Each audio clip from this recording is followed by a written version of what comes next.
Assalamualaikum warahmatullahi wabarakatuh. Selamat siang teman-teman semua, selamat datang di daerah istimewa Yogyakarta. Sangat spesial tentunya hari ini karena kita akan berbincang bersama dengan orang nomor 1 di Provinsi Jawa Barat, tapi dengan suasana yang berbeda. Karena saat ini kita tengah berada di Yogyakarta, tepatnya di kawasan Candi Prambanan.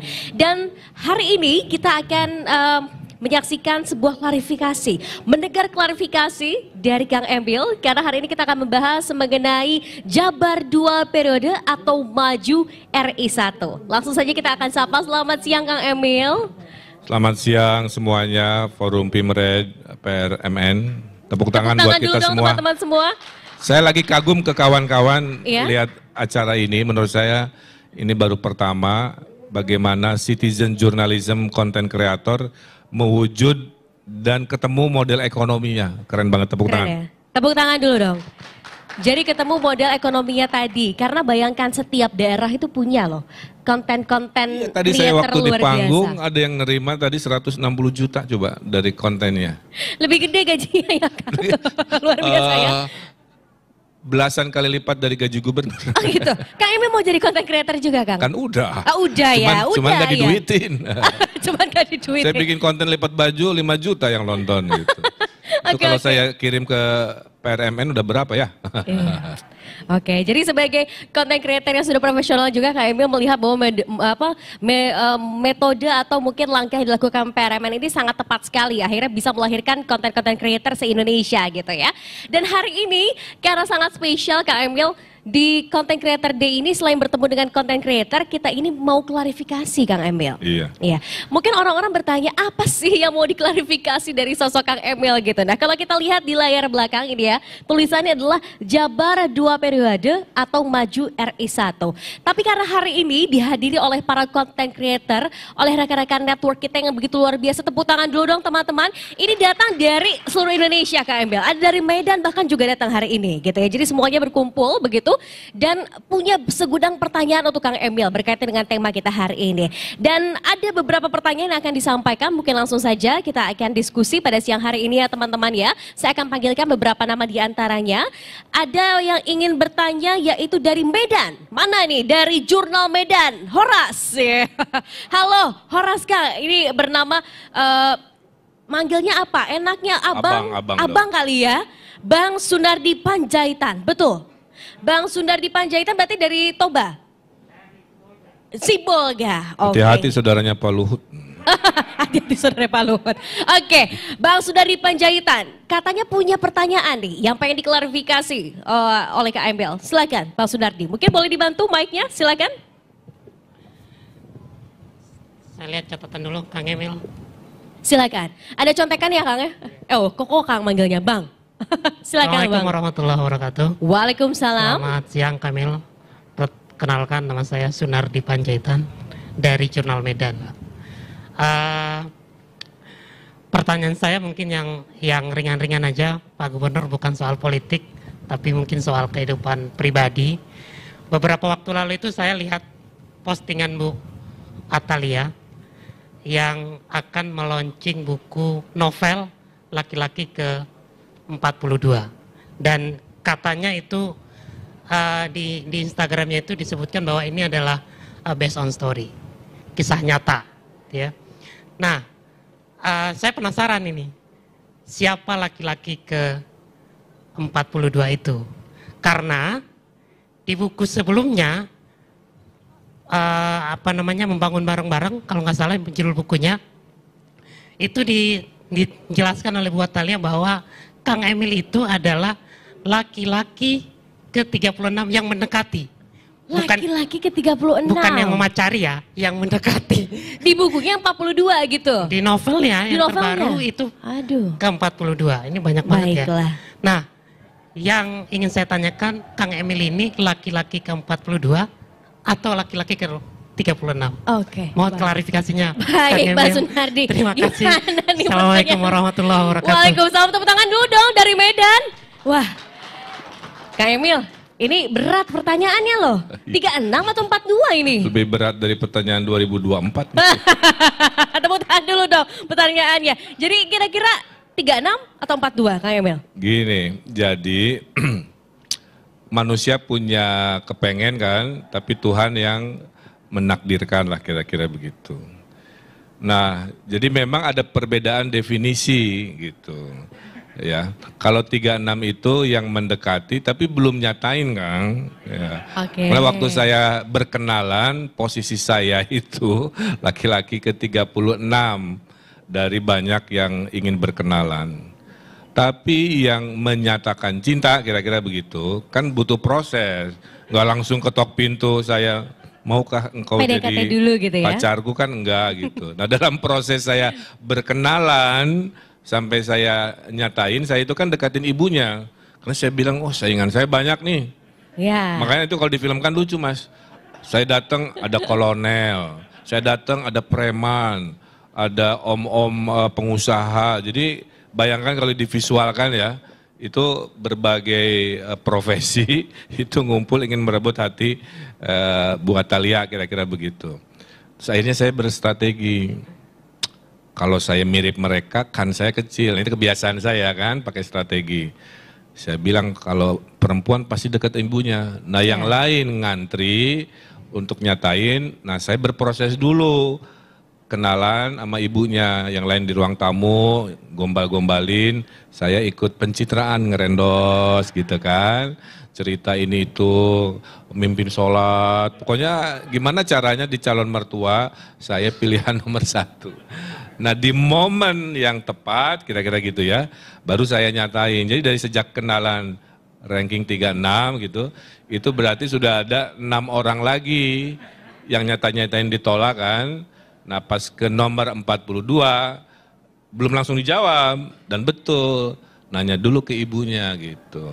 Nah ibunya kan seringnya sama saya, jadi akhirnya disebutkanlah nama saya, dan Ibu Atalia nurut. Disitulah akhirnya kami resmi berpasangan, kemudian setahun kemudian kami menikah, begitu. Tepuk tangan dulu dong. Jadi ternyata dari percintaan saja Kang Emil tuh pakai strategi. Iya, jadi ada 2 buku tamu yang berkenalan dan buku tamu yang nyatain. Oh gitu, 2 buku tamu. Gitu. Wait, oke baik. Kang Emil, kalau di percintaan aja pakai strategi, gimana di politik? Oh. Berpolitik pakai strategi juga nggak Kang? Pakai Sama seperti tuh. percintaan nggak nih kira-kira? Gini, saya kan 2 kali pilkada menang. Ya. Dan saya sedang berdoa mudah-mudahan tidak pernah ada track record kalah kan begitu. Iya. Jadi Pilwalkot nih rekan-rekan, saya mulai 6% Kang. Kalau pakai teori minder ya survei cuma 6% mimpi jadi wali kota Bandung, betul nggak? Tapi kan ada kerja-kerja politik, strategi. Yang lain berbaliho-balihoan, saya YouTubean, sudah mulai dulu ya pakai Facebook. Jadi satu-satunya dari 8 pasang yang 50% kampanyenya medsos di tahun 2013 itu kami.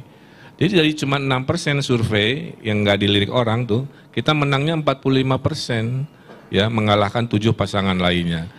Nah, Pilgub juga sama kira-kira begitu.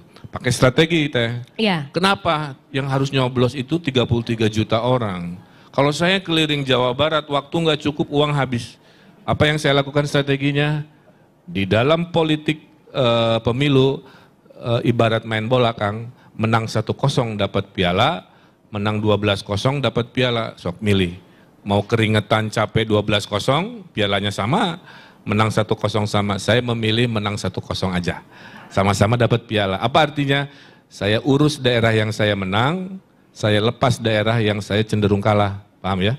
Nah, makanya menangnya memang secukupnya aja, tapi modal sedikit. Tapi kan sama jadi gubernur ya, ketimbang harus seluruh desa didatengin dengan segala cara. Nah, itulah contohnya meraih kemenangan, low budget, high impact, kira-kira begitu. Tepuk tangan dulu dong teman-teman.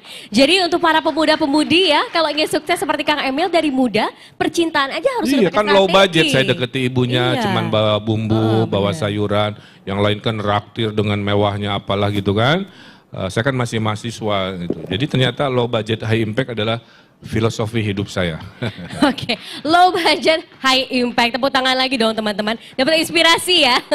Ternyata dari muda nih kita bisa mencontek bahwa ternyata strategi itu amat sangat penting. Tapi ada juga pertanyaan unik lainnya yang juga ingin diklarifikasi dari rekan-rekan network. Ini dari kampung halaman saya dari Sumatera Selatan. Mana ini orang Sumatera Selatan? Oke, apa kabarnya? Abang juga ini baik ya? Oke, siap. Silakan nih, saya ingin panggilkan Abang mungkin ya, Bang Mula Akmal dari Jurnal Sumsel. Apa yang ingin diklarifikasi dengan Kang Emil? Ini menarik sebenarnya, di buku biografi Kang Emil juga, kalau tadi bahas asmara, kayaknya nggak klop kalau kita nggak bahas masa kecilnya. Iya. Di buku tersebut aku pernah baca bahwa saat SD kabarnya rapor Kang Emil tuh selama 3 catatan selalu diakhiri kata pintar dan nakal.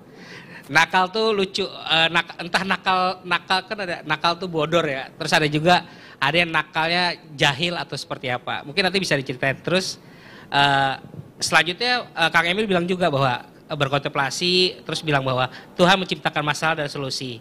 Mungkin dulu saya sering bikin masalah, kini saya ditakdirkan membawa solusi. Pertanyaan adalah, apa benar sampai sekarang tuh udah nggak nakal lagi? Waduh. Atau masih nakal? Atau seperti apa nakalnya? Okay. Itu sebenarnya perlu diklarifikasi sih. Baiklah, terima kasih Bang Mula Akmal. Orang Palembang kalau bertanya memang to the point ya. Sekarang saya paham kenapa judulnya klarifikasi. Iya ya, sudah tahu ya Kang. Maaf ya Kang ya. Kirain talk show yang gimana ya. gitu, yang rutin, ternyata oke nggak masalah. Ya udah. Latihan kan ya. Latihan. Ini masih anggap masih aja teaser. Netizen julid kan. Iya, netizen julid, benar-benar. Pintar dan nakal. Jadi gini, Bang siapa namanya? Bang Mula Akmal. Bang Akmal lah ya. Kalau ngezoom wajah saya nih Bang Akmal, itu akan terlihat banyak cacat sebenarnya. Ini mata saya yang kiri nggak sama, karena pernah robek ya, main bola kira-kira begitu. Di sini ada garis bekas kena jarum ya, karena bermain benda-benda tajam. Di sini pernah kebakar sama Petromax ya, makanya foto saya di sebelah sini agak hitam ya, ini nggak bisa hilang karena cacat saya.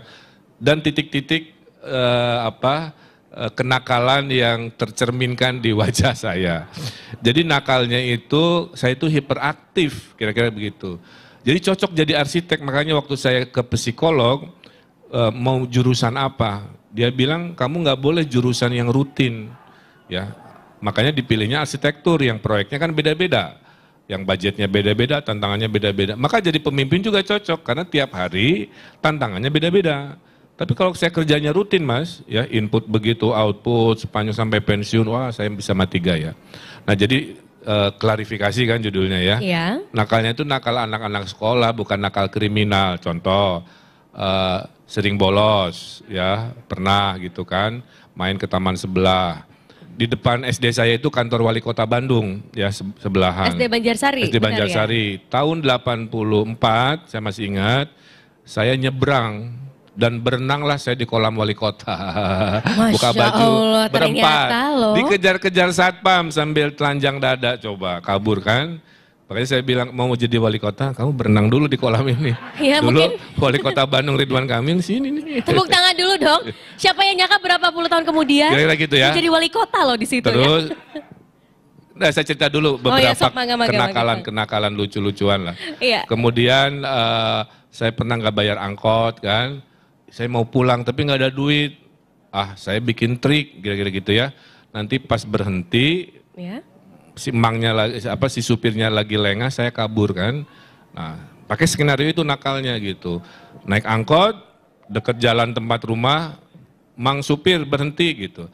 Pas dia belok, saya lari kan. Wah kira-kira gitu, bayar kira-kira gitu ya. Saya ketawa-ketawa aja dadah-dadah karena jauh. Tanpa diduga hari Minggu paginya ketemu karena si supir itu ternyata tetangga. Terpaksalah maci ibu saya meminta maaf, membayari uang ongkos yang saya tidak bayar. Dan cerita-cerita begitu lainnya. Jadi dan yang terburuk adalah saya main bola di kelas. Nah, main bola di kelas, saya kiper. Tendang-tendang kan. Satu ketika ditendang, saya kan kiper, saya tonjok si bolanya. Nah bolanya itu lompat ke kaca, kacanya pecah. Dan kaca itu sebelahnya ruang guru yang lagi istirahat. Situ saya dihukum kayak Laskar Pelangi mencuci toilet selama seminggu. Jadi yang lain istirahat, Ridwan Kamil gosok-gosok bekas pipis SD anak-anak dan sebagainya. Itulah kenapa saya ranking selalu 3 besar, 4 besar. Tapi karena begitu selalu dinasehati kan kalau dulu ya, ada kolom nasihat. Kamu cerdas tapi nakal. Prestasi kamu alhamdulillah meningkat tapi masih nakal gitu. Nanti saya posting baru keingetan, saya cari rapot saya itu. Oh, baiklah, karena baiklah. tulisan nakalnya abadi. Nakalnya abadi. Oh kalau sekarang, Iya. sekarang kan susah jadi pemimpin itu transparan lah ya, nggak punya privasi bang ya.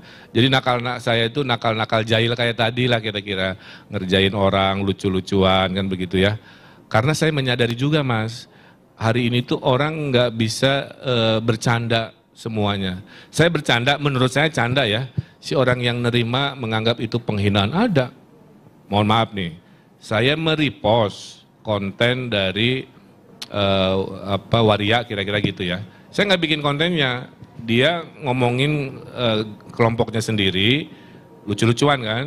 Terus saya repost, saya dikritik. Seorang pemimpin nggak boleh melakukan begitu. Padahal saya nggak bikin kontennya, ya saya take down. Nah itu hal-hal begitu ya, yang menurut saya nakal-nakal lucu. Hari ini ternyata orang gampang marah, jadi sebenarnya kenakalan saya sudah saya seredam-redamnya. Kira-kira gitu. Oke, tapi ada menarik tadi Bang Akmal mengatakan bahwa dulu sering bikin masalah, tapi saatnya ditakdirkan membuat solusi. Bagaimana Kang Emil menanggapi itu? Betul, itu kalimat filosofis lah ya. Iya. Kenapa? Dulu kan saya nggak ada tanggungan ya mas. Tidur di mana, jajan apa, enak aja namanya. Sejak menikah, memimpin keluarga, kan punya tanggung jawab ya. Terus mimpin masyarakat, mimpin kantor dulu, 50 orang kerja di saya mas. Kan saya pikirin gimana bertanggung jawab nyari kerjaan arsitektur kan. Sekarang saya mimpin 50 juta. Semuanya kan tumplek ke kami. Ya, dari mulai demo buruh, dari mulai ekonomi, dari mulai ngejodohin Mas Ayu, itu kan saya di Instagram. Baiklah. Betul kan? Iya betul. Kamu kan menikah dengan suami kamu gara-gara saya posting kan? Instagram betul, iya. Jadi bagi saya Luar apa biasa. kesimpulannya? Di mana saya bisa bermanfaat, saya lakukan. Bermanfaat dengan tanda tangan, saya tanda tangan. Bermanfaat dengan posting, saya posting, kira-kira gitu. Bermanfaat dengan lucu-lucuan, ya apa aja. Yang penting sekarang hidup saya jadi solusi. Terima kasih.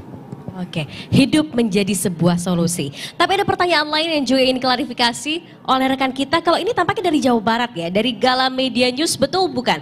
Ada Kang Brilian Awal, betul ya Kang Brilian ya? Tepuk tangan dulu dong untuk Kang Brilian. Akang, kira-kira apa nih yang mau diklarifikasi nih dari Kang Emil? Kalau di Jawa Barat mah sudah hafal ya, sudah hatam, sering ketemu nih. Biasanya pertanyaannya lebih menjurus, lebih dalam lagi nih. Enggak, pertanyaannya biasa-biasa aja. Biasa-biasa aja. Mangga, Soalnya mangga. udah lama juga Pak ya, nggak ketemu Pak ya. Sekalinya ketemu di Prambanan nih Pak. Dulu saya pernah liputan di Pemkot Bandung waktu Pak Emil jadi wali kota. Ya. Mungkin Pak Emil juga sering rada-rada sedikit panas Familiar. juga Pak ya. Udah lama juga Pak nggak ke kantor Pak. Nanti main-main ke kantor galamedianews.com ya. Oke. Ini sedikit cerita dan apa ya, mungkin perlu klarifikasi dan mungkin ada pesan juga yang ingin harus disampaikan ke teman-teman konten kreator nih Pak. Apalagi mereka sebenarnya penghasilan mereka tinggi-tinggi tapi untuk urusan cinta ternyata rada-rada sedikit berantakan gitu. Ini teman-teman ini kan muda-muda nih Pak. Dan ternyata ya nggak semua di hidupnya berhasil. Di sisi ekonomi mungkin dengan menjadi konten kreator oke, tapi percintaan agak sedikit terganggu. Untuk yang muda-muda Pak, tapi untuk yang tua-tua mungkin teman-teman Pemret sih sepertinya udah nyaman dengan istrinya masing-masing gitu Pak. Sudah aman terkendali lah ya. Ini katanya Pak ya, Iya. waktu tahun 95 ada momen yang kurang mengenakan juga buat Bapak. Di saat mau sidang, Bapak sakit, orang tua Bapak sakit. Terus diputuskan pacar. katanya. Ini kan menghadapi sidang skripsi aja udah rumit banget Pak ya, apalagi menghadapi urusan percintaan. Nah itu tentu kan butuh butuh manajemen hati yang benar-benar kuat gitu Pak. Manajemen hati baru dengar loh Kang aku. Manajemen hati ya. Ada juga manajemen kolbu ya. Oh, manajemen kolbu. Oke, terus gimana Kang? Nah, terus juga ya gimana Bapak bisa melewati hal tersebut gitu ya. Ya, termasuk juga momen apa sih pertama kali ketemu dengan Bu Cinta Pak? Di mana itu? Karena katanya konon gitu. Konon di dekat kamar mandi atau di mana gitu, konon gitu. Di dekat kamar mandi. Ya, di hotel mana gitu saya kan juga. Oke, pertemuannya. Ya, pertemuannya itu mungkin biar tidak ada tidak ada prasangka buruk Pak. Dan sekaligus ini Pak, ya pesan-pesan untuk mereka lah yang di luar ini teman-teman konten kreator Pak. Ya. Biar percintaannya sukses juga seperti Bapak. Baiklah, terima kasih Kang Brilian. Awal tepuk tangan dulu dong. Ternyata klarifikasi ini bukan hanya soal politik Kang, ini sampai manajemen hati loh pertanyaannya loh. Hebatnya PRM ini meriset. Sampai dalam ya. Sampai dalam banget. Oke. Saya kalau ingat pertanyaan itu memang itu momen terendah dalam hidup saya ya Kang. Bayangin ITB itu dosennya killer-killer kan, mau lulus tuh susah. Iya benar. IP saya tuh kecil, di bawah 3. Waktu saya sekolah di Amerika IP saya hampir 4. Jadi gampangan sekolah di Amerika dibanding di negeri sendiri. Jadi susah banget lulus. Ya. Jadi pas mau lulus kira-kira begitu ya, saya ditinggalkan cinta pertama saya itu yang kabur dengan om-om yang sudah mapan. Karena saya mahasiswa cungkring kan gitu ya, motor bebek jelek, motor Astreaan yang udah pecah bannya, businya hancur, pokoknya nggak ada tongkrongan. Tapi saya dengar katanya dia menyesal, kira-kira begitu. Iya pasti dong ya. Jadi udah harusnya kan disemangati oleh punya pasangan itulah ya, pacar itu supaya, ayo lulusnya semangat gitu kan. Ini mah enggak, malah ditinggalin di momen saya lagi butuh-butuh support lah. Nah di waktu yang sama ayah saya itu sakit berkepanjangan dan 2 minggu menjelang saya harus bersidang dengan para profesor yang galak-galak itu ayah saya meninggal dunia. Coba bayangin. Jadi udah lulus susah, nggak ada yang nyemangetin, ditinggalin. Ya? Karena ayah saya itu sangat dekat, yang membuat saya masuk arsitektur itu ayah saya. Jadi tadinya mau saya persembahkan kan ke almarhum ayah saya bahwa saya berhasil lah jadi orang tuh. Nah, cuman saya ada 2 pilihan. Saya itu terbiasa menjadikan tragedi sebagai motivasi. Jadi ketimbang saya kabur, saya patah, saya berkata ke diri saya harus buktikan gitu. Saya harus jadi lulusan terbaik sebagai hadiah ke ayah saya almarhum di momen itu ya. Dan sebagai pembuktian ke si itu yang meninggalkan saya pada saat saya sedang sedih-sedihnya. Dan apa yang terjadi, saya lulus terbaik di semester. Tepuk tangan dulu dong teman-teman. Jadi lulus terbaik. Skripsi atau tugas akhir itu dulu maksimal nilainya A. Ya? Saya A++. Wow. Karena yang lain di dunia arsitek kan pakai lembar ya, gambar ya. Yang lain 12 lembar, 15 lembar, saya 24 lembar. Jadi saya nggak tidur Kang. Saking nggak tahu lah ya energi apa, tapi energi pembuktian. Jadi amarah saya geser ke energi gitu. Nah itu saya sekarang terjadi di sini. Dimanapun saya dilecehkan, kayak tadi, kamu cuma 6% mimpi-mimpi jadi wali kota. Ya udah, itu saya buktikan dengan kerja keras. Pas panen saya buktikan. Nah itu prinsip hidup sekarang. Jadi apapun yang menganggap remeh ke kami, ke saya, biasanya saya balikan dengan kerja dulu, berprestasi dan seterusnya. Nah itu kira-kira ceritanya begitu. Jadi, nah kemudian tadi pelajaran sama bahwa hidup itu pasti ada di atas, ada di bawah. Betul. Dan saya selalu melihat begini, kalau kita punya masalah, saya yakin ada solusi itu aja. Ada titik terang di ujung terowongan. Cuman bedanya solusinya itu cepat atau solusinya itu panjang. Ya. Kayak COVID, saya mah optimis beres. Tapi kapan beresnya, ya kita belum tahu, tapi saya yakin pasti beres gitu. Nah itu hidup saya seperti itu. Jadi optimis, karena optimis itu energi hidup saya. Kan kita tuh ngejar optimis ya, ingin Jabar juara, ingin apa-apa, maka kita bekerja, kita berikhtiar. Nah rekan-rekan juga harus optimis. Menurut saya konten kreator ini revolusi ini ya. Saya baru lihat hari ini kalau konsisten nih seluruh desa-desa se-Indonesia gabung oleh sebuah mekanisme bisnisnya. Ini grup ini akan revolusioner menurut saya. Amin, tepuk tangan dulu dong teman-teman. Jadi yang di daerah-daerah nih, di Medan dia terus. Iya betul. Karena semua orang punya HP Bang. Dan tidak setiap saat jurnalis ada di tempat kan pas kejadian kan. Siapa yang ada di kejadian? Ya mereka-mereka yang pegang HP. Tinggal dilatih cara ngontennya kan, apa-apa. Saya kira itu. Oke, jadi tragedi menjadi motivasi. Ya. Tadi ada yang belum terjawab kan? Oh, ya. Kapan pertemuan pertama dengan Bu Cinta katanya gitu? Pertanyaan kedua, kan ada istilah cinta pada pandangan pertama, betul? Betul. Nah, saya dengan Bu Cinta itu berada di rumus itu. Jadi, saya setelah lulus mau promosi proyek, datanglah ke pameran gitu. Setelah beres saya ngurus proyek, saya nyari angkot Mas. Pas mau naik angkot, kebelet pipis. Ada dua pilihan, naik angkot pipis di rumah, atau balik kanan dulu ke gedung lagi pipis di toilet. Ya. Jelek banget lah ceritanya.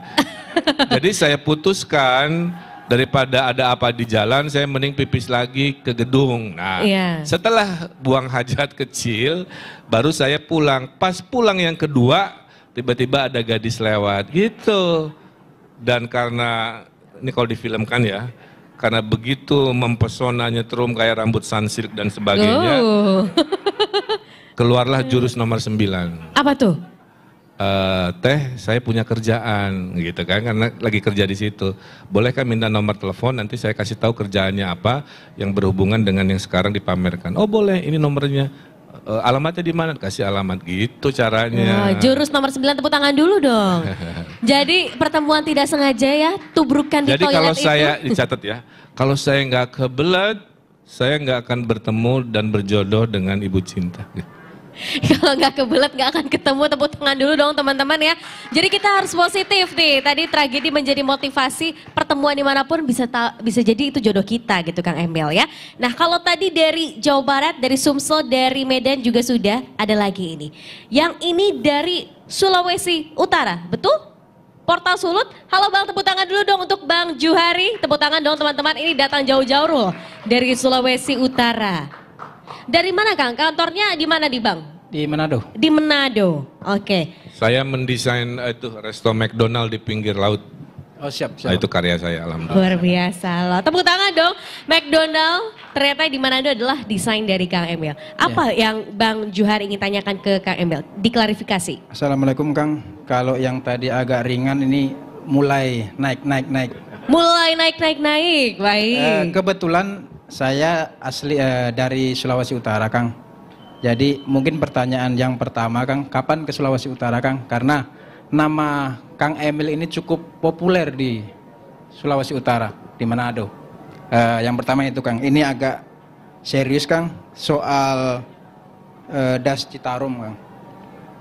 Jadi kita baca-baca di media Kang, pas saat KTT COP26 di Skotlandia beberapa waktu lalu, Kang Emil kan mendapat pujian karena dianggap berhasil memulihkan kualitas Das Citarum. Pengaruhnya ada nggak Bang Akang buat kualitas terhadap banjir yang sering terjadi di Jawa Barat? Mungkin itu Kang. Terima kasih. Oke, tepuk tangan dulu dong untuk Bang Juhari dari Portal Sulut dari Manado ini. Kapan Kang Emil ke Manado? Pertanyaan pertama tuh tadi ditanyakan. Ya, saya sifatnya nunggu undangan. Jadi kalau nanti diundang oleh PRMN di Manado, itu dengan senang hati. Karena saya harus punya alasan keluar, nggak boleh ngarang-ngarang. Kan harus izin, kadang-kadang harus izin ya. Ya mudah-mudahan ada undangan secepatnya. Nah yang kedua, Citarum itu kan sungai terbesar terpanjang di Jawa Barat. Puluhan tahun dijuluki terkotor sedunia, coba bayangin. Boleh di Google deh, malu banget. The dirtiest river in the world, the most polluted river in the world. Di videoin Kang di YouTube sama orang Perancis. Dia naik perahu di antara sampah-sampah gitu. Nah akhirnya saya ditugaskan Pak Jokowi 7 tahun harus bersih. Ya, lahirlah Satgas itu. Apa keberhasilannya? Indonesia banget, yaitu keroyokan. Kalau dulu itu kan tugas gubernur, itu kan tugas dinas lingkungan, gitu aja nggak beres-beres. Ya, si pabrik polusi terus, ya dimarahin Satpol PP, dilawan sama preman pabrik, kalah Satpol PP-nya. Nah, dengan teori kolaborasi Citarum Pentahelix, 5 kan penta tuh ya, ABCGM, akademisi, bisnis, komunitas, government, media, itulah baru sekarang yang ngecor pipa limbah, yang ngaco itu tentara. Nggak ada yang berani ngelawan premannya kan, karena tentara. Itu rumah-rumah yang mepet sungai oleh tentara dengan manusiawi, tiba-tiba bersih karena pendekatan humanis kan gitu-gitu. Kita pakai teknologi, kalau tercemar itu bunyi gitu kan di comment center kita.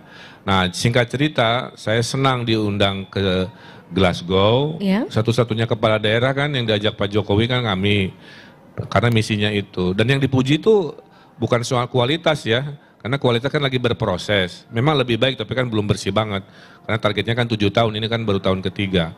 Tapi kolaborasinya yang dianggap jadi percontohan. Maka Pak Jokowi sekarang akan mengcopy paste konsep Citarum kolaborasi ke seluruh krisis-krisis sungai di seluruh Indonesia, kira-kira.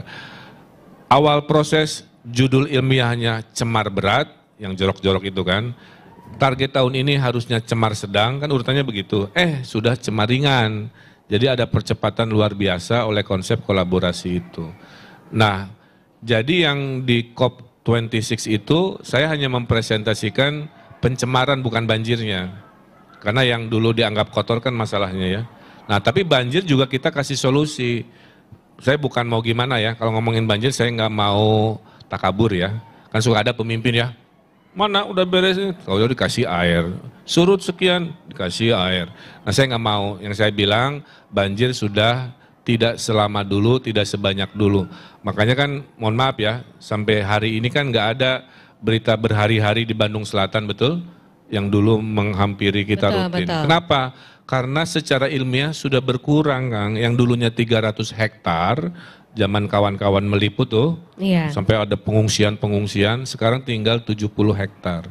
Nah mudah-mudahan di sisa 2-3 tahun jabatan saya, sisa 70 kita kurangi kan, dengan cara apa? Parkir air namanya danau retensi, belokin sungai yang tadinya sungainya nabrak perumahan, kita belokin ke perkebunan. Jadi solusinya engineering mahal memang. Kemudian terowongan kita buat, yang tadinya air belok-belok, kita bikin jalan tol, bypass, ngolong. Nah, inovasi-inovasi inilah yang menyebabkan tidak banyak, bukan tidak ada ya, tidak banyak berita banjir-banjir lagi di Bandung Selatan yang berhubungan dengan Citarum. Jadi apa? Kerja serius, kolaborasi serius, dan penghargaan itu pasti akan datang dengan sendirinya kalau kita kerja serius. Tepuk tangan dulu dong teman-teman semua. Satu-satunya diundang ke Glasgow saat itu ya Kang Emil ya. Sebagai mantan wartawan Cienteng, setiap tahun favorit sampai Kaligata ya. Kalau pulang dari Cienteng banjir, ketawa Akang beneran ya, ini pengalaman pribadi gitu. Tapi beberapa tahun terakhir ini saya nggak pernah kesana lagi. Gatel-gatel bahasa Sunda. Oh iya maaf roaming ya, roaming. Aduh saya tuh lagi di sini ya lupa. Jadi gatel-gatel gitu. Tapi benar alhamdulillah beberapa tahun terakhir Kang Emil gak pernah lagi live report di sana karena memang kondisi sudah membaik gitu. Nah bicara mengenai perbaikan-perbaikan yang ada, tampaknya juga perbaikan menuju ke langkah selanjutnya juga mulai disoroti oleh berbagai pihak gitu ya. Nah ini ada pertanyaan lain yang ingin disampaikan. Kalau tadi dari Pulau Sumatera, dari Sulawesi juga udah. Nah kalau ini dari pulau yang paling cantik katanya di Indonesia ya, saya mau dengar dari Bali. Ada dari Bali? Betul, tepuk tangan dulu dong untuk Kang Dian, betul ya? Dian Effendi dari Bali, betul ya? Oke, baik. Kang, ini datang jauh-jauh dari Bali hari ini, apa yang kira-kira ingin diklarifikasi untuk Kang Emil? Assalamualaikum Kang Emil. Waalaikumsalam. Kang Emil ini unik. Uniknya gini, kok segala sesuatu itu kalau ditangani Kang Emil itu kok gampang gitu loh, gampang diselesaikan, intinya seperti itu. Dan beberapa hal yang lain, ini Bang Emil ini membuat orang itu kok lebih suka ketawa daripada ini ya, daripada marah. Misalkan kemarin ada buat konten ngelipat baju, terus waktu itu nge-repost emak-emak yang lagi main musik pakai alat-alat dapur itu kan. 14 juta yang view-nya itu rekor konten kreator, cuma nge-forward 14 juta viewer, tepuk tangan dong untuk Kang Emil ini Pak. Konten kreator luar biasa loh. Saya daftarkan berapa rupiah saya itu. Iya alhamdulillah, ya udah daftar ya habis ini ya Kang Emil ya. Oke, silakan Kang Dian. Oke, jadi dalam beberapa kali hasil survei, itu Kang Emil itu kan selalu masuk dalam bursa capres dan cawapres gitu ya. Dan mungkin apa karena itu ya penyebabnya ya. Kira-kira tanggapannya gimana Kang Emil? Terima kasih. Dari Ring Times Bali, tepuk tangan dulu dong teman-teman. Jadi dia bertanya bagaimana tanggapannya masuk ke bursa capres cawapres gitu. Gini, jadi ya 1,5 tahun orang itu kan COVID ya yang jadi berita. Sampai ada yang protes ke saya, Pak Ridwan please jangan posting lagi COVID, kami udah muak, udah capek. Tapi kan nggak bisa, saya kan kewajiban sebagai ketua Satgas kan, berapa kasus minggu ini kan, memang ada kebosanan itu. Nah sehingga kalau ada berita yang non-COVID itu responnya tinggi. Nah salah satu yang top of mind itu berita non-COVID kalau udah ngomong 2024 kan, setuju kan? Ya pasti itu ratingnya tinggi, set kira-kira begitu. Nah saya kan objek berita, jadi saya tidak mengatur menyeting apa dan sebagainya. Ya, kadang ranking 5, kadang ranking 4, ada ranking 3, pernah ranking 2, naik turun lah ya. Karena saya juga bingung Mas, beli survei kok beda-beda gitu ya. Nggak ngerti juga, padahal saya juga pernah tahu, cuman metodenya lain-lain. Tapi pertama saya tidak bisa menghindari di survei kan. Tapi ya bersyukur aja kalau namanya selalu disebut. Tapi saya meyakini begini, saya ini elektoral saya itu datang dari pencapaian. Jadi dari kayak kerja, Citarum beres sedikit kan dapat poin lah kira-kira begitu kan. COVID di Metro TV kemarin terpilih sebagai terbaik nanganin COVID, alhamdulillah kira-kira begitu ya. Nah jadi yang pertama saya meyakini bahwa survei itu juga berbanding lurus dengan kinerja. Ya, makanya mayoritas kepala daerah Kang. Kenapa? Karena kepala daerah panggungnya tiap hari ngurusin COVID itu. Ya, kalau menteri kan dia spesifik ya, spesialis bidang itu aja. Kalau kami ini kan kayak ngurus negara kecil lah kira-kira, segala urusan ya kami urus dan COVID mendampaki semua urusan. Nah, jadi respon saya meyakini bahwa survei itu berbanding lurus dengan yang namanya kinerja. Tapi Kang, saya mau jujur, sampai bulan Oktober, saya itu nggak ada konten-konten untuk menaikkan survei, karena fokus lagi kerja. Sementara kawan-kawan yang lain saya lihat kan sudah ramai kira-kira gitu ya, berbalas pantun. Nah, saya nggak ada. Nah, sekarang saya sudah diberi kode lah kira-kira, silahkan berikhtiar. Siapa yang memberi kode ya pokoknya ada lah ya. Nah dari situlah saya mulai, oke, saya kurangnya apa? Oh ternyata masalah saya itu selalu sama, belum populer tapi kesukaan lumayan. Jadi masalah saya cuma tinggal mempopulerkan diri kira-kira begitu. Karena hasil surveinya rata-rata ya, popularitasnya masih di 60%, tapi kesukaan 90%. Jadi kalau orang ketemu cenderung suka, ya udah perbanyaklah bertemu. Jadi nanti ke Sulawesi Utara, kira-kira ke Bali, kemana dan seterusnya. Di Bali pun saya melebihi panggilan tugas. Saya bikin program namanya Beli Bali. Beli Bali, ya, oke. Jadi karena COVID kan, ekonomi Bali kan terpuruk lah ya, sama kayak yang lain. Jadi mengajak warga Jawa Barat dimulai dari PNS yang nggak terpengaruh income-nya untuk membeli produk kreatif Bali. Jadi UMKM Bali didaftarkan ke e-commerce terus dibeli. Alhamdulillah udah sekian miliar dibeli oleh orang Jawa Barat. Ya. Karena pekerja UMKM Bali banyak orang Jawa Barat juga. Betul. Dia pulang bingung ke kampungnya nggak ada kerjaan. di Balinya juga ekonomi lagi lesu, ya udah saya datang ke Ubud, saya launching dengan wakil gubernur Bali. Jadi poinnya apa? Hidup bermanfaat ini jangan dibatasi oleh batas politik. Betul saya gubernur Jawa Barat, tapi kalau ada bisa nolong yang lain kan kenapa tidak kan? Nah itu value saya. Makanya kalau ada bencana, nyumbang 2 miliar ke Lombok, nyumbang sekian miliar ke Papua waktu bencana, nggak ada masalah. Saya anggarkan uang Jawa Barat buat rakyat Indonesia lainnya yang membutuhkan. Jadi kesimpulannya, itu mungkin ya, kerja-kerja yang ada di tempat lain secara kemanusiaan. Terus saya menyadari orang tuh kalau terlalu serius, dia kurang suka kan. Saya kan pernah ke Facebook ya, ini penting nih buat konten kreator nih. Saya ke kantor Facebook, dia buka data, kesimpulan Facebook apa ke saya? Pak Ridwan, orang Indonesia itu interaksinya tinggi kalau kontennya humoris itu. Oke, jadi harus yang berbau guyon gitu isinya ya. Isinya serius boleh, tapi cara menarasikannya humoris. Saya testing Bang di sepulang dari Facebook. Saya posting, warga Bandung siap-siap Piala Adipura, buanglah sampah pada tempatnya. Yang komen cuma 50, karena nggak humoris. Saya hapus, fotonya sama nih, cuman ganti tulisan.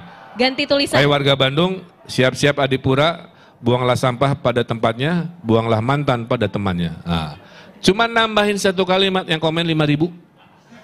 Paham ya? Luar biasa, nah, iya. Gara-gara teori Facebook dan itu, saya sekarang apapun pesan seriusnya, saya bungkus dengan kalimat lucu, interaksi, saya jawab kan, yang lucu-lucuan. Itu cara saya kira-kira. Biar yang penting mah kerja beres, gaya ya boleh lah, nggak terlalu kaku gitu. Oke, jadi tetap harus guyon, humor, karena ternyata itu yang disukai warga Indonesia gitu ya, dari Facebook tadi mengatakan seperti itu. Ada pertanyaan lainnya saya tambahin lagi, makanya gimana, Kang? Konten-konten humor tuh di IG kan followernya banyak tuh, dagelan berapa belas juta. Dan itulah menjawab beli, kenapa pelawak istrinya cantik-cantik beli. Begitu ya. Tepuk tangan dulu dong, jadi ternyata penting ya, pintar melucu gitu. Gak perlu ganteng beli. Gak perlu ganteng, yang penting ngelucunya ya, jagoan gitu. Nah kalau yang pertanyaan selanjutnya dari Jember ini. Mana suaranya Jember? Halo, tepuk tangan dulu dong untuk Mas Hari, betul ya? Betul. Mas Hari Setiawan dari Portal Jember. Nah Mas Hari, tadi 2 pertanyaan sudah mulai on fire. Apakah pertanyaan ini juga semakin panas yang ingin diklarifikasi? Silakan. Ya, saya pikir pertanyaan saya mungkin memungkasi klarifikasi hari ini, Kang Emil. Tapi saya ingin menyampaikan nanti, mohon bisa diterima, ini buku setahun pertama saya bersama PRMN. Jadi kalau Kang Emil ingin tahu revolusi yang dibawa oleh PRMN, buku ini mencatat sebagiannya. Keren. Saya mau belajar soalnya. Siap. Karena gini, kenapa saya mau belajar? Saya ingin praktekkan apa yang terjadi hari ini di lingkungan pemerintah provinsi. Bahwa nanti sumber-sumber yang memberitakan keberhasilan jangan humas kami satu arah, biar aja warga se-Jawa Barat kan dengan konten kreasinya, jadi nggak formal kan. Ini inspiratif banget, nanti tunggu tahun depan. Tunggu tahun depan. Mantap. Oke. Pertanyaan dari saya Kang Emil, sambung dengan apa yang disampaikan Blidian tadi. Kang Emil itu orang sipil ya, yang masuk panggung politik kalau dihitung ke sekarang kurang lebih hampir 10 tahun lamanya. 5 tahun sebagai wali kota, gubernur tinggal beberapa tahun lagi. 8 tahun. 8. Total 8, kurang 2 tahun. Iya.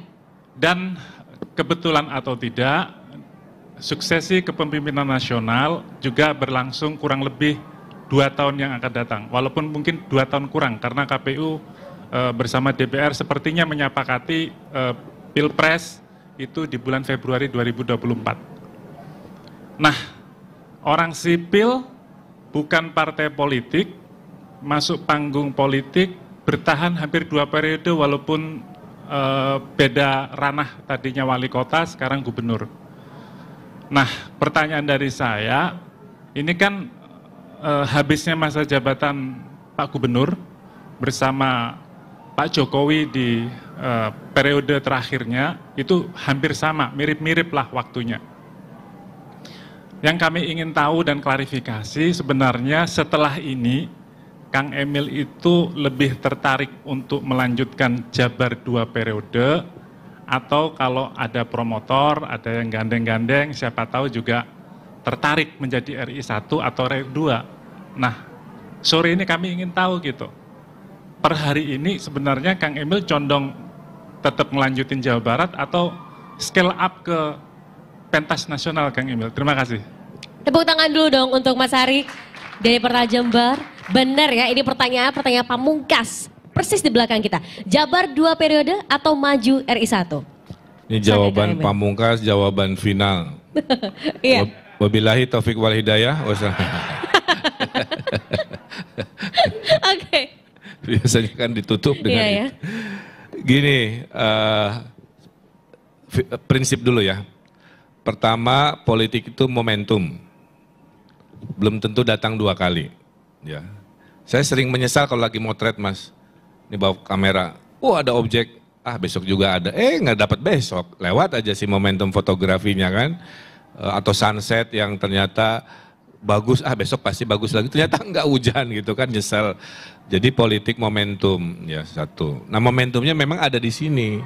Saya nggak bisa bilang 2029 euforianya akan begini gitu ya matematikanya. Karena 2029 kan berarti ada incumbent kan. Nah kalau 2024 tuh nggak ada incumbent. Apa keuntungan tidak ada incumbent? Startnya sama. Ya. Bahwa sekarang saya nomor 5, nomor 4, itu tadi teori sejarah saya kan. Mulainya 6%, menangnya 45%. Jadi ada sejarah itu. Realistis, gubernur 2 periode itu lebih realistis. Karena ibaratnya saya sudah menguasai teritori. Ya, jadi itu satu pilihan. Kedua, momentum yang 2024 tidak datang 2 kali, ya. Dan hasilnya juga nggak jelek-jelek amat, karena juga saya belum memulai mesin-mesin untuk menaikkan elektabilitas. Jadi kalau di hari ini diklarifikasi, jawabnya sederhana, cenderung ke nasional kalau pintunya terbuka dan ada yang ngajak. Makanya saya punya prinsip namanya politik tahu diri. Kan tahu diri saya nggak punya partai. Tahu diri nggak punya 8 triliun kan, menurut teori budget presidensi kan. Udah ada yang ngajak belum nih Kang? Udah ada yang ngajak belum?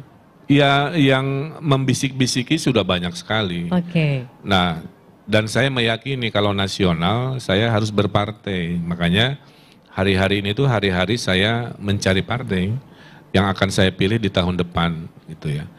Karena nggak bisa independen terus seperti ini tuh. Saya ceritalah banyak menderitanya sebenarnya kan dalam relasi parlemen gitu ya, APBD budgeting itu saya nggak ada backup, jadi agak repot gitu. Nah jadi jawabannya itu kalau tidak ada yang ngajak dan tidak ada pintu terbuka, saya akan melanjutkan ke periode 2 sesuatu yang lebih realistis dan lebih kepegang kan. Tapi kalau ada yang ngajak, saya bismillah. Kenapa? Karena perahu sudah berlayar, saya nggak bisa balik kanan gitu ya. Dan tadi momentumnya sekarang karena startnya sama, rata-rata mirip-mirip lah, beda-beda tipis kalau balap lari kan. Jadi disurvei kan gapnya nggak besar-besar, nggak beda gap 10% atau gap 20% kan dengan kerja-kerja politik. Makanya lihat survei itu jangan jadi kesimpulan Mas. Survei hari ini dengan di hari H-nya itu bisa beda ya. Contoh waktu Pilgub aja ya, saingan saya itu sampai H-3 di surveinya hanya 11%. Pas hari H-nya naik 29%. Ya yang Pak Sudrajat Saiku itu kan. Iya betul. Kenapa? Karena survei tidak membaca kerja teritorial. Yaitu kerja door to door menjelang hari H kan, kerja-kerja meyakinkan. Nah jadi artinya survei itu hanya pembacaan mood, tapi tidak menjamin itu sebagai identik kemenangan. Dan survei hari ini kan masih individu Mas.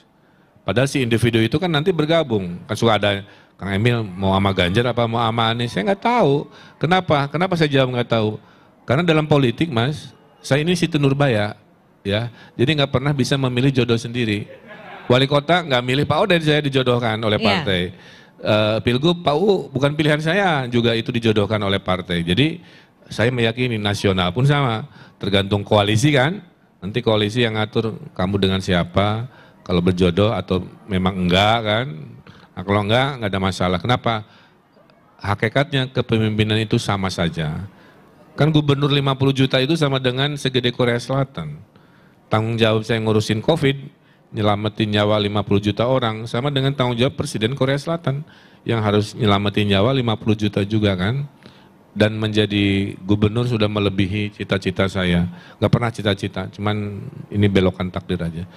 Jadi itu klarifikasinya, ya cenderung ke nasional jika ada yang ngajak, jika tidak saya tahu diri, saya ambil pintu kiri, Jabar 2 periode. Tepuk tangan dulu dong teman-teman. Politik tahu diri. Walaupun sudah ada yang bisik-bisik, tetap berikhtiar gitu ya Kang Emil. Nah pertanyaan selanjutnya, ini tampaknya berkaitan erat dengan hobi terkini dari Kang Emil. Saya mau dengar dong, ada yang ingin diklarifikasi nih dari Semarangku, betul ya? Ada Mas Heru Gozi. Halo Mas Heru, wah ini sih pemotor banget nih, bikers mania banget nih, tepuk tangan dulu dong. Halo. Mas Heru majuan dikit dong Mas Heru. Selamat sore Kang Emil. Selamat sore. Dari sepatunya saya sudah tahu ini bikers. Ini beli dari Bandung Pak, kemarin Pak. Beli di mana tuh? Kalau boleh nggak apa-apa share. Di Akar Bandung. Oh, oke. Lokal konten Pak, kualitas ekspor. Saya support produk Bandung soalnya meskipun saya orang Jawa Tengah. Gini Kang Emil, di Instagram mau di media sosial apapun dan di berita media manapun, Kang Emil itu kan selalu naik motor, sering naik motor. Nah pertanyaan saya simpel aja, kenapa Kang Emil seneng dengan Royal Enfield? Kenapa nggak Harley Davidson? Ataupun kalau mau ambil yang merek Inggris ada BSA, ada Triumph. Kenapa Kang Emil pilih Royal Enfield? Apakah itu memang ada apa namanya kisah khusus atau ada kenangan khusus atau seperti apa? Dan nantinya ya mungkin kalau doanya Kang Emil nanti tercapai bisa mengarsiteki negara Indonesia. Mungkin ada penerus Pak Jokowi yang seneng naik motor, itu aja. Kita tepuk tangan dulu dong. Ini detail banget ya pertanyaannya ya, berbau merek loh. Oke. Ini ya. Kenapa nih Kang? Kepada orang-orang yang nggak pernah naik motor, nah, saya kasih tahu, naik motor itu sensasional. Kenapa? Anginnya itu loh. Jadi orang yang naik motor tuh ngejar angin sebenarnya. Angin saat hujan, udara segar lewat gunung kan, dengan kecepatan yang melebihi kodrat manusia, kira-kira begitu. Kalau lari kan kodrat manusia, jalan kaki kodrat manusia. Kalau naik motor itu bukan kodrat manusia karena ngebutnya itu bisa diatur. Itulah kenapa Ibu Cinta sekarang, sebelum saya jawab ya, istri saya pun sekarang tadinya nggak suka. Seumur hidupnya itu dilarang naik motor. Kemudian selama menikah 20 tahun lebih dibonceng suami kan, tiba-tiba 2 tahun terakhir suka naik motor. Sekarang punya motor sendiri, kira-kira begitu. Karena telah menemukan teori tadi. Nah, kenapa Royal Enfield? Jadi begini Kang, selama wali kota saya tidak pernah motoran karena saya sepedahan. Jadi saya keliling kecamatan itu kan dekat, makanya saya sepedahan, bisa di Google lah, sepedahan. Waktu jadi gubernur ternyata wilayahnya luas, kalau naik sepedahan nggak kekejar, kira-kira gitu ya. Maka saya putuskan saya mau naik motor. Nah di momen itu saya ikut ke Jambore Royal Enfield di Lembang sebagai gubernur kan. Terus ya karena di momen itu pas saya punya niat, pas lagi acara itu. Jadi bukan karena merek-mereknya banget.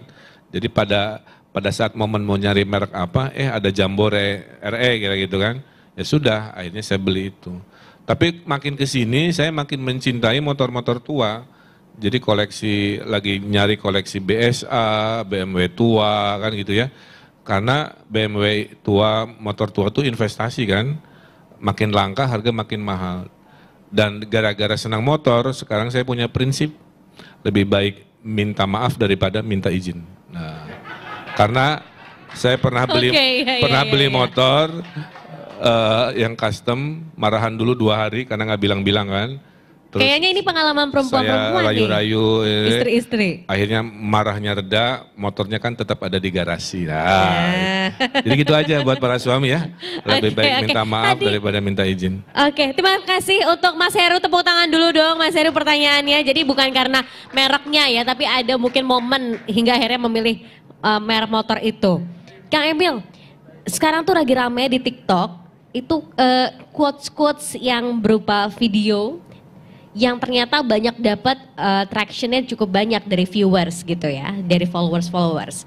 Nah, kalau kita gambarkan perjalanan Kang Emil mulai dari pada saat menjadi pilwakot itu 6%, sampai gubernur maju lagi, dan saat ini sudah mulai banyak yang bisik-bisik.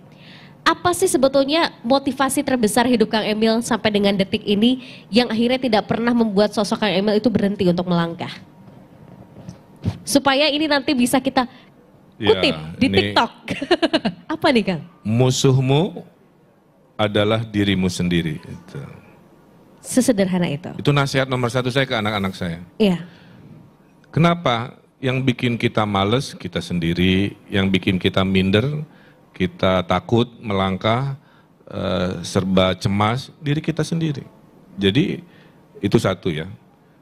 Kalau ada 2 serigala kita pelihara serigala ya 2. 1 serigala putih baik, 2 serigala hitam jahat. Mana yang loyal kepada kita? Yang hitam jahat apa serigala putih baik? Yang loyal kepada kita adalah serigala yang sering diberi makan. Kalau yang sering diberi makan hitam jahat, yang loyal itu. Kalau yang sering diberi makan putih baik, yang loyal itu. Manusia juga sifatnya begitu.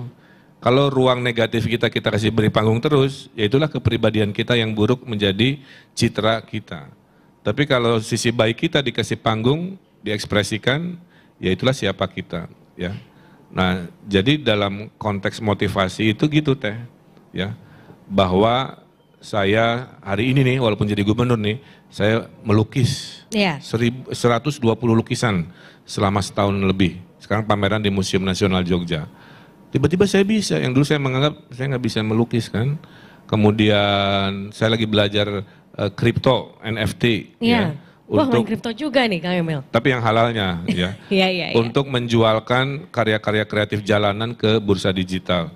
Kalau berhasil itu revolusi dan kunci mahal di dunia digital itu siapa yang menggoreng, mempromosikannya, bukan kualitas seninya. Ada lukisan kecil di bursa digital 4 miliar coba. Wow. Nah, saya lagi belajar nih, jadi saya senang belajar, itu poinnya. Senang belajar? Belajar melukis baru, belajar ini, belajar musik, apa aja untuk menguatkan hidup kita itu, maaf ya, jangan direduksi jadi satu dimensi gitu. Kalau jadi pemimpin udah gitu, Anda juga sama, seolah-olah kalau jadi jurnalis udah aja. Enggak, dunia itu terlalu luas untuk tidak dijelajahi. Nah jadi saya ingin menua penuh dengan petualangan, kan, ingin menua penuh dengan bakat dan apa yang saya eksplor. Jangan merasa kalau udah sarjana berhenti belajar, kan begitu. Belajarlah terus sampai akhir hayat kan, dan tadi lawanlah musuh terbesarmu yaitu dirimu sendiri gitu. Tepuk tangan dulu dong teman-teman semua. Menutup perbincangan kita kali ini ya teman-teman, singkat saja. Nah, saat ini kan tadi nanya quote tentang percintaan, kalau itu agak berat lah. Iya, kalau percintaan. Tadi kalau tidak bisa menjadi pria tampan, jadilah pria mapan. Dengan begitu wajahmu termaafkan. Gitu. Tepuk tangan dulu. Tolong ya quotes-nya ya disimpan ya di PR ya, di posting ya. Terakhir, Kak Emil, kalau nanti menjadi RI1, ya kan? Kita sekarang ada di Jawa Tengah. Ada di Yogyakarta. Di sekitarnya juga ada Jawa Tengah dan lain sebagainya begitu. Boleh dong berikan 3 kata spesial yang menggambarkan tentang daerah istimewa Yogyakarta dan juga Jawa Tengah bagi sosok Kang Emil. Yogyakarta dan Jawa Tengah. Jawa Barat. Oh, Jawa Tengah. Iya. 3 kata. 3 kata.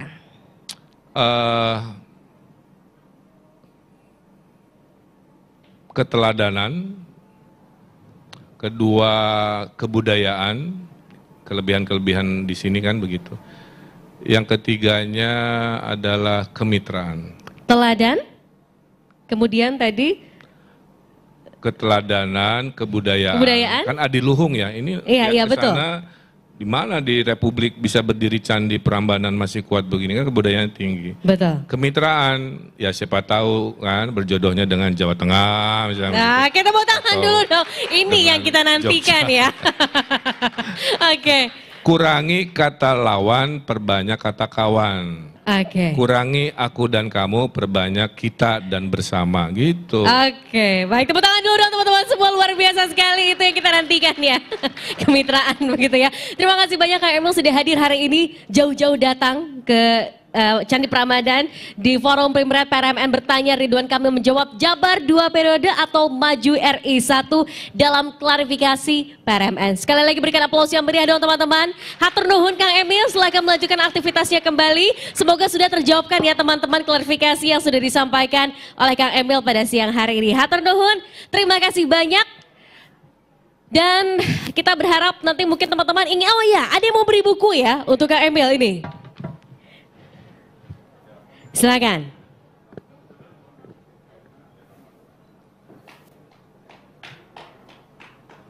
Oke, wow, oke. Segala, udah, oke, baik. Terima kasih banyak Kang Emil, hatur nuhun pisan, sampai ketemu lagi di Bandung. Foto dulu, kita foto dulu ya, oke.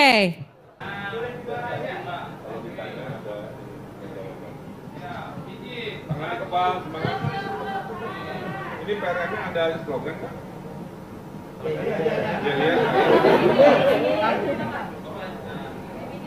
Juara aja sementara ya. Juara, Indonesia juara. Ya, betul dah. Satu dua, sekali lagi, satu dua. Buka masker sekarang. Tangan di kepala. Ya, video siap. PRMN juara Indonesia juara. 1, 2, 3. PRMN juara Indonesia juara. Yeay, tepuk tangan dong untuk teman-teman semua. Terima kasih banyak. Sampai berjumpa lagi tahun depan ya.